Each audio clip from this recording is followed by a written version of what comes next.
Oi amigos, aqui fala Michael Schellenberger de Public. Ontem, as pessoas criticaram minha afirmação de que o Brasil é agora efetivamente uma ditadura. Afinal, elas apontaram o país tem eleições livres e justas e um equilíbrio de poderes. Tem um judiciário e um senado independentes, cujo presidente pode fazer o impeachment de juízes da Suprema Corte. E o governo não está perseguindo, encarcerando e torturando dissidentes. Mas o Brasil não é uma democracia. É uma nação governada por dois homens, o juiz da Suprema Corte, Alexandre de Moraes, que controla o presidente do Senado do Brasil, abusando seus poderes, e o presidente Lula, que endossou as ações de Moraes esta manhã.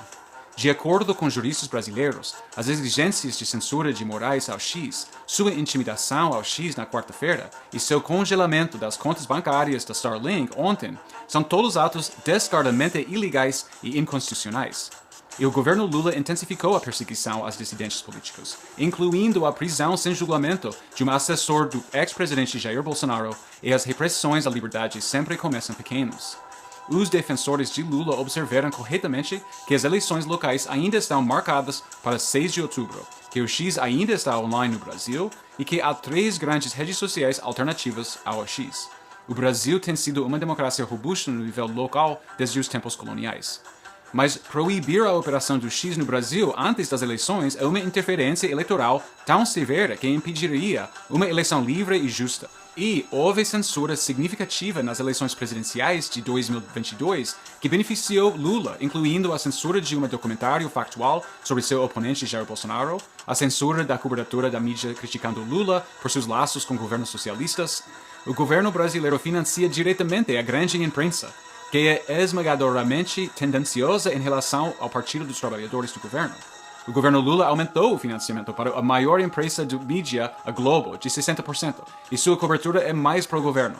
E apesar de o que o X ainda estar online, o Estado pode desligá-la a qualquer momento. Quanto às 3 principais redes sociais alternativas, uma delas, o Facebook, está cumprindo as exigências de censura do governo. O outro, o Rumble, já havia fugido do Brasil no ano passado para escapar da censura. E o futuro do Telegram está em sérias dúvidas, dada a prisão e o processo contra seu fundador e o CEO pelo governo Francis. E Twitter Files Brasil revelou que um promotor do Ministério Público de São Paulo disse que o Google, Facebook, Uber, WhatsApp e Instagram todos colaboraram com entregas ilegais de dados privados. O Google até enviou ao Congresso muitos gigabytes de dados de vídeos deletados de YouTube. Além disso, as declarações de Lula esta manhã foram abertamente ditatoriais. Lula disse a uma estação de rádio que o dono de X, Elon Musk, não pode sair ao insultando presidentes, insultando deputados, insultando o Senado, insultando a Câmara, insultando o Supremo Tribunal Federal. Quem ele pensa que é? Mas Lula e Moraes não estão prestes a fechar o X porque Elon Musk insultou alguém. Nem Moraes nem ninguém sequer acusou Musk desse suposto crime. Assim, Lula deixou claro sua verdadeira motivação: evitar que as pessoas digam coisas negativas sobre ele e seus aliados. Essa é uma motivação de César, de um tirano, de um ditador, não um presidente. Assim, Lula também se junta a Moraes na criação das leis conforme ele avança. Como Glenn Greenwald e outros repórteres mostraram em uma exposição de várias partes para o Folha de São Paulo, Moraes rotineiramente rompe leis para perseguir os inimigos políticos de Lula e aqueles que falam mal de Moraes e seus aliados. Um repórter de CNN ontem até reconheceu isso. Por que sempre os perfis de direita são alvos de censura e proibições? Ele perguntou. Embora o que Lula e Moraes estejam fazendo possa parecer grosseiro e juvenil, o totalitarismo geralmente é assim. O totalitarismo não é apenas repressivo, também é idiota. Um psicólogo polonês que escreveu um livro inovador sobre totalitarismo descreveu o novo presidente de uma universidade, um aparato do Partido Comunista, nomeado pelo partido como um idiota. Ele não era apenas autoritário, ele era de baixo intelecto. Isso porque o totalitarismo substituía a hierarquia meritocrática por uma autoritária baseada na lealdade ao partido. Para muitos, o totalitarismo evoca imagens de tanques e salas de tortura, mas nunca começa assim. Para George Orwell e muitos outros pensadores, o totalitarismo é mais sutil e banal. Ele temia que o totalitarismo futuro emergesse de burocracias governamentais, não apenas de golpes e revoluções. Em 1984, Orwell caracterizou o totalitarismo como um regime de controle absoluto. E esse controle absoluto que Lula e Moraes agora buscam. De fato, Orwell foi inspirado a escrever 1984 em parte pelo alerta emitido por James Burnham em seu livro de 1941, The Managerial Revolution, a Revolução Administrativa, que ele alertou sobre a natureza totalitária da classe profissional general, sua aliança com os negócios e que hoje é chamado de Deep State. O totalitarismo está surgindo hoje ao redor do mundo. É muito mais perigoso porque convenceu as elites e uma percentagem significativa de eleitores em todos os países de que a censura é necessária para salvar a democracia. Tanques e tortura não são necessários se o governo puder controlar o ambiente de informação. Se os partidos governantes puderem decidir o que as pessoas podem ou não dizer ou ouvir, então não há necessidade de fraudar eleições ou derrubar o governo. E agora, vemos um ataque mais aberto à liberdade e à democracia no Brasil.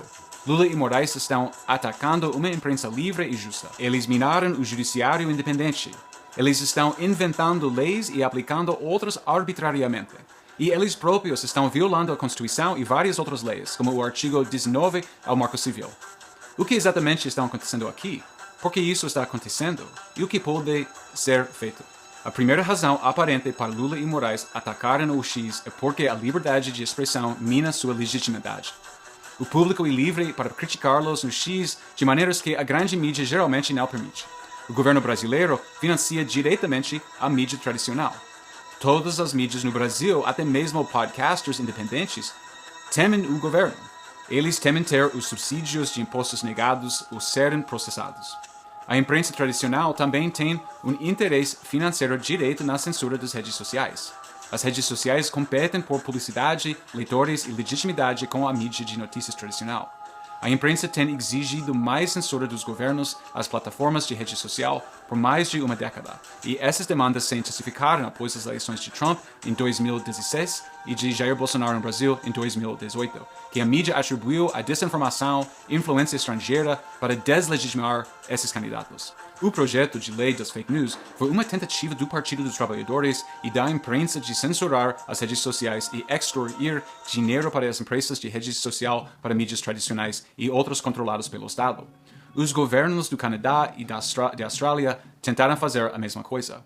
Por fim, o governo dos Estados Unidos e o financiamento de George Soros estão também por trás de grande parte do complexo industrial da censura no Brasil.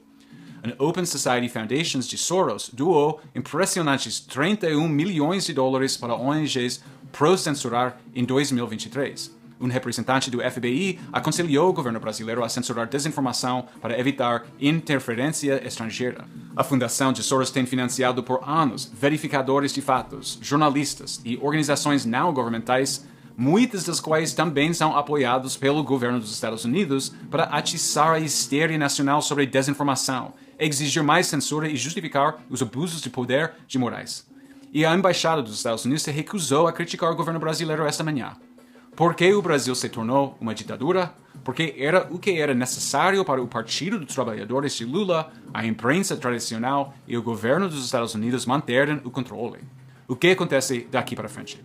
Há pelo menos duas possibilidades. Uma é que estamos entrando na realidade prevista por George Orwell em 1984. A outra é que estamos vivenciando uma repetição digital do que aconteceu após a invenção da prensa de Gutenberg. Se os governos do mundo estrangularem ou eliminarem o X e o Telegram, ainda haverá mídia alternativa e até plataformas de rede social, mas elas não terão o alcance de X, hoje ou de Facebook antes de 2017. O Rumble ainda existe, mas teve que sair do Brasil no ano passado. O conteúdo das notícias alternativas independentes se tornou viral no Facebook em 2016, mas isso não acontece mais. Por quê? Porque Mark Zuckerberg o estrangulou para encerrar o boicote de anunciantes de 2020 contra sua imprensa. Se o X ou Telegram seguirem o caminho de Rumble ou de Facebook, então teremos entrado em uma nova era de trevas. Outra possibilidade é que a internet em geral e as plataformas de mídia social como o X sejam como a prensa. No início, a Igreja Católica se beneficiou da prensa, assim como a imprensa tradicional se beneficiou do Twitter. Com o tempo, as prensas escaparam do controle da Igreja, resultando na Reforma Protestante, na Revolução Científica e na ascensão de democracias liberais na Europa. Embora os governos possam tentar controlar a internet, eles não terão sucesso graças às tecnologias como VPNs e internet via satélite, como a Starlink de Elon Musk. Falar a favor da liberdade de expressão e contra a censura é essencial para repetir o sucesso da prensa dos livros e jornais. Os brasileiros vão protestar em São Paulo em 7 de setembro. Parece que os brasileiros estão fartos de Moraes, mas ele ainda tem o apoio de Lula, a imprensa ainda está principalmente do lado da censura e o presidente do Senado não encontrou coragem para superar o que Moraes tenha sobre ele.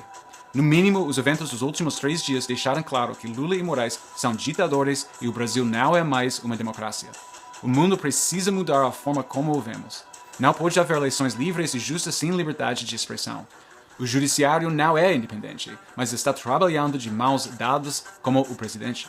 E o poder ditatorial combinando dos poderes executivos e judiciários impediu o presidente do Senado de usar seus poderes para fazer o que ele deve fazer para salvar a liberdade de expressão, a democracia e o Estado de Direito no Brasil, que é impeachment do ministro do Supremo Tribunal Federal, Alexandre de Moraes. Obrigado por ouvir.